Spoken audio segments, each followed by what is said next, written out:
వైకుంఠ ఏకాదశిని ముక్కోటి ఏకాదశి అని, ఉత్తాన ఏకాదశి అని కూడా పిలుస్తారు.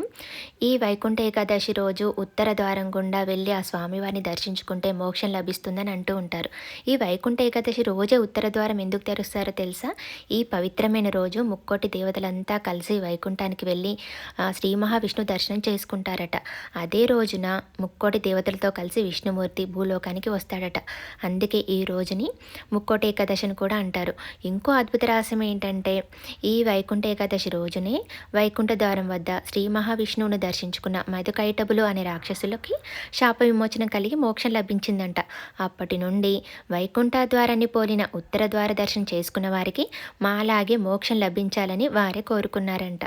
ఇక వైకుంఠ ఏకాదశి రోజు ఉపవాసం చేయాలని అంటారు. ఎందుకంటే శ్రీ మహావిష్ణువు నుంచి తన ప్రాణాలు కాపాడుకోవడానికి మురా అనే రాక్షసుడు పరిగెత్తుకుంటూ వెళ్ళి, అంటే తన నుంచి తప్పించుకోవడానికి బియ్యంలో దాక్కున్నాడంట. అందుకే ఈరోజు అన్నం తినకపోతే మన ఆరోగ్యానికి చాలా మంచిది.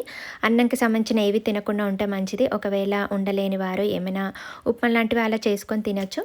ఇంకా ఇంట్లో అంతా పూజ అంతా ప్రశాంతంగా చేసుకొని గుడికి వెళ్ళినాము. మామయ్య, అమ్మ, వదిన, నేను, మా వారు. గుళ్ళో కూడా చాలా బాగా దర్శనమైంది. ఉత్తర ద్వారం గుండా వెళ్ళి ఆ స్వామివారిని దర్శించుకొని, ఇంకా అక్కడ మాకు ప్రసాదం ఇచ్చారు. ఆ ప్రసాదం అక్కడ తీసుకొని ఇంటికి వచ్చేసినామండి.